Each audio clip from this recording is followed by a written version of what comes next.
Bonjour à tous et merci de nous rejoindre pour cette nouvelle édition du Midi Info que l'on entame avec les titres. L'armée de l'occupation sioniste fait une nouvelle victime en Palestine occupée. Un jeune homme de 23 ans est tombé en martyr ce matin. Scandale au Parlement européen, le réseau des accusés de corruption s'étend, le renseignement étranger marocain en ligne de mire. Des millions de personnes traversent mers et océans dans l'espoir de trouver un Eldorado à plusieurs kilomètres de leur patrie. Les Nations Unies appellent la communauté internationale à s'investir davantage dans les pays d'origine afin que l'émigration soit un choix et non une nécessité. Scène de liesse à Buenos Aires après la victoire de l'Argentine en finale de la Coupe du Monde face à la France où plusieurs incendies ont été enregistrés.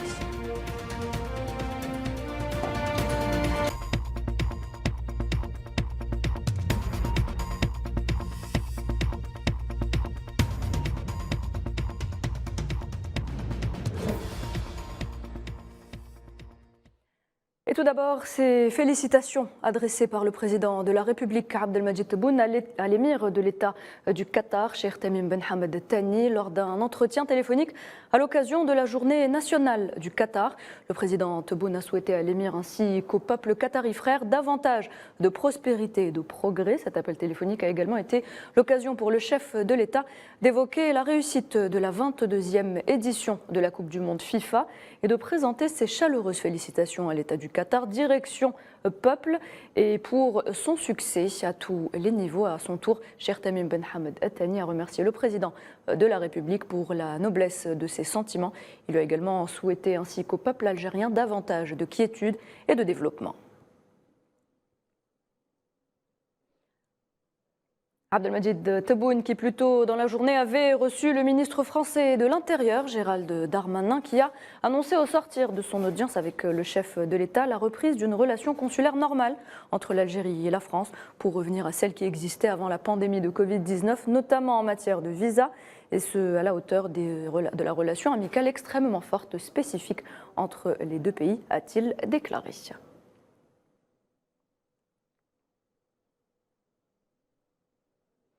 Et direction la Palestine occupée où, nous le disions il y a quelques instants, un jeune homme du camp de Jénine est tombé en martyr ce lundi.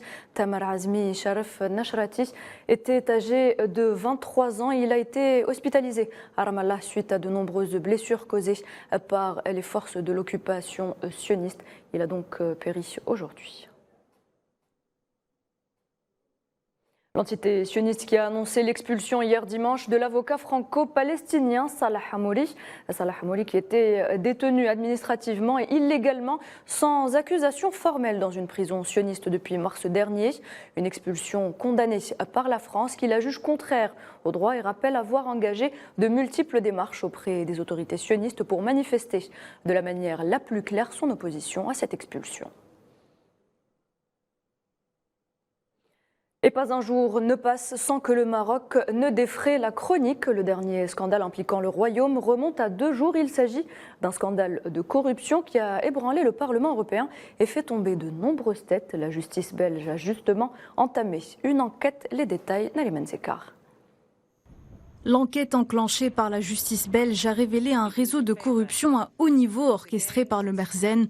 Elle ne s'arrête pas sur la personne de Abdelrahim Atmoun, ambassadeur du Maroc en Pologne, comme premier mis en cause dans cette affaire, mais s'étend et touche directement la Direction générale des études et de la documentation, qui est le renseignement extérieur marocain en tant qu'acteur majeur dans ce scandale retentissant, impliquant au passage des représentants de l'Espagne au Parlement européen. Selon le quotidien italien La Repubblica, le début des investigations a fait émerger d'autres noms travaillant pour le service de renseignement marocain. Il s'agit de Yassine Al-Mansouri et de Mohamed Belhareth, 2 autres figures clés pour compléter le puzzle. Le quotidien espagnol El País, lui, est revenu sur la période allant de 2016 à 2019, où Abdelrahim Atmoun entretenait des relations suspectes avec la représentante du Parti socialiste espagnol au Parlement européen, Inés Ayala Sinder. Cette dernière aurait passé 10 ans au Parlement européen entre 2004 et 2014 et a été très souvent critiquée par les ONG pour ses positions en faveur du Maroc et son acharnement sur le Sahara occidental. Dans sa mission, Atmoun avait pour objectif aussi d'approcher le maximum de députés, qui sont au nombre de 705 au Parlement européen, pour espérer influer leurs décisions sur des affaires qui ont une relation directe avec le Maroc. El País révèle un autre indice sur ce scandale de corruption, la position de quelques institutions européennes qui n'ont en aucun moment condamné la répression du mouvement populaire enclenché dans la région du Rif au nord du Maroc, qui s'est soldée par l'arrestation de centaines de manifestants. Des dizaines d'entre eux ont été condamnés en 2018 à des peines sévères allant jusqu'à 20 ans de réclusion, comme c'est le cas de l'activiste et leader rifin Nasser Zefzafi, une affaire de corruption à grande échelle qui n'a toujours pas dit son dernier mot.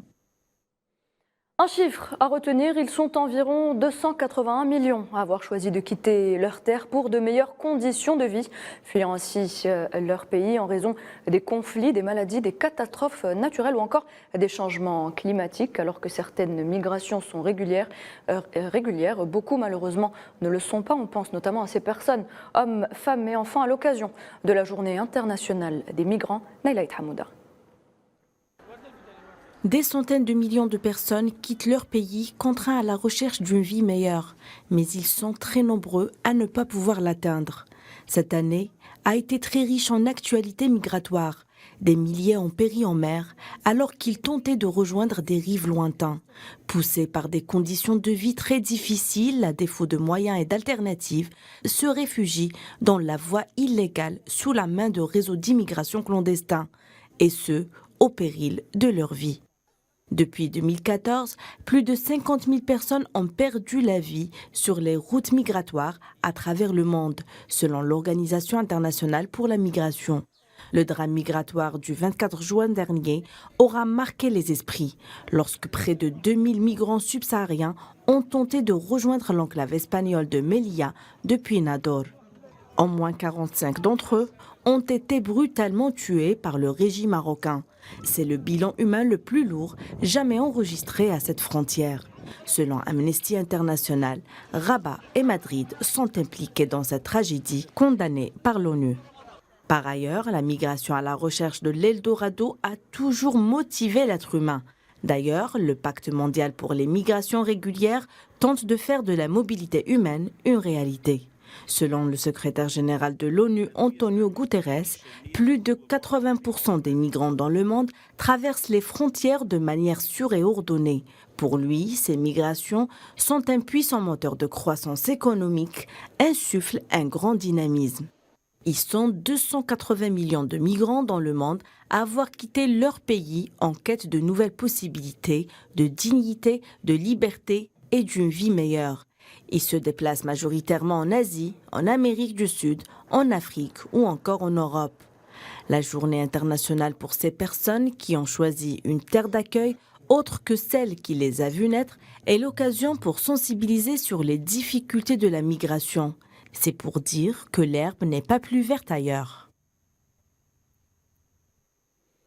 Dans l'actualité également, le Japon soutient l'adhésion de l'Union africaine au G20, un appui exprimé par le Premier ministre japonais Kishida Fumio à l'occasion de la visite de Macky Sall, président en exercice de l'Union africaine, au pays du soleil levant. L'Union africaine qui, on le rappelle, comprend 55 membres et constitue l'un des blocs régionaux les plus importants au monde. Le groupe terroriste Daesh a revendiqué l'attaque meurtrière perpétrée hier dimanche dans le nord de l'Irak. L'attaque, l'une des plus meurtrières ces derniers mois dans le pays, avait ciblé une patrouille de police près de la ville de Kirkouk et fait 9 morts. Au Canada, une fusillade a fait 5 morts et 1 blessé hier soir à Toronto. Le suspect, dont l'identité n'a pas encore été dévoilée, serait également décédé après des échanges de tirs avec les forces de l'ordre. Si l'on ignore toujours à ce stade quel est le motif de cette tuerie, il s'avère que toutes les victimes auraient été trouvées dans différents appartements de l'immeuble. Les autres résidents ont quant à eux été évacués.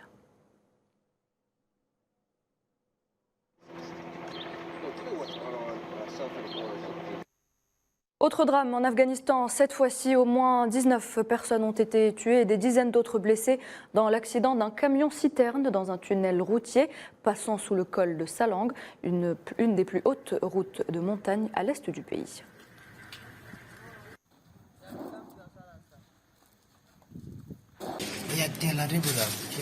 Lorsque nous sommes arrivés, une remorque était renversée devant nous. De l'essence s'en échappait. Notre voiture était coincée dans un nid de poule. Lorsque nous l'avons sortie de là, nous nous sommes retrouvés dans un autre trou et notre voiture s'est arrêtée. Nous avons dit aux passagers de sortir de la voiture et de la pousser pour la sortir. Quand nous sommes sortis, une explosion s'est produite.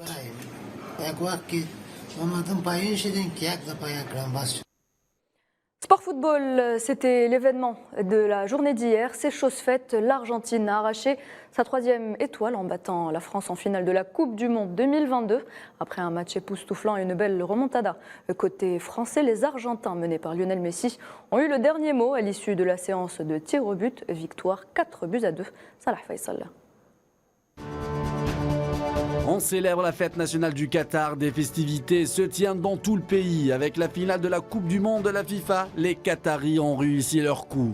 Présence des présidents, des personnalités politiques et publiques, une organisation parfaite, la Coupe du Monde arabe est validée. Ce jour, 18 décembre, est la date de sortie d'un très beau film d'amour et de loyauté. Messi et le ballon.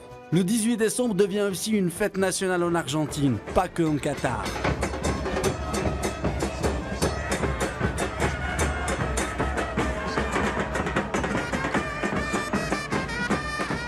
L'Argentine est sacrée championne du monde pour la 3e fois de son histoire. Après 1978 et 1986, hier Maradona, aujourd'hui Messi. Une finale incroyable, spectaculaire, dramatique. France-Argentine, les Bleus face à l'Albiceleste. À la première mi-temps, l'Argentine a été supérieure. 23e minute, Di Maria provoque un penalty. Messi prend ses responsabilités et le transforme. 1-0. En confiance, les Argentins sont survoltés. Un contre rude à la 36e minute et c'est Di Maria à l'auteur de 2-0. La deuxième mi-temps, c'est le comeback. La mi-temps de Kylian Mbappé, en doublé de l'attaquant du PSG en espace de 2 minutes. Le premier sur penalty, le deuxième une magnifique reprise de volée, 80 et 81 minutes. En prolongation, les choses n'ont pas changé. Messi marque le 3e but à la 108e minute pour l'Argentine. Kylian répond sur penalty 10 minutes après. À la séance de tir au but, Martinez s'est illustré. 4-2 pour l'Argentine. Doha et Buenos Aires danseront le tango et la harda. L'Argentine est championne du monde et Qatar est la capitale du sport par excellence. Messi n'oubliera jamais Doha, celle qui l'a porté au plus haut. L'Argentin a réalisé le meilleur mondial de sa carrière, 7 buts au Qatar. Messi est le meilleur joueur du tournoi et le joueur qui a le plus apparu en Coupe du Monde, 26 apparitions. Messi est une légende, Messi est le football. Et le dernier pénalty marqué sans attendre que le héros national Lionel Messi soulève la coupe au Qatar. Les supporters argentins ont envahi les rues de Buenos Aires pour fêter la victoire dans une explosion de joie. Ils étaient environ 2 millions à converger autour du célèbre obélisque de la capitale.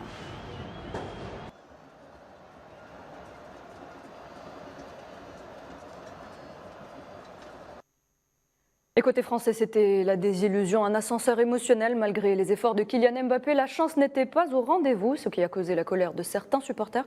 À Lyon, justement, une quinzaine de personnes ont été interpellées pour des jets de projectiles et des dégradations sur la place Bellecour.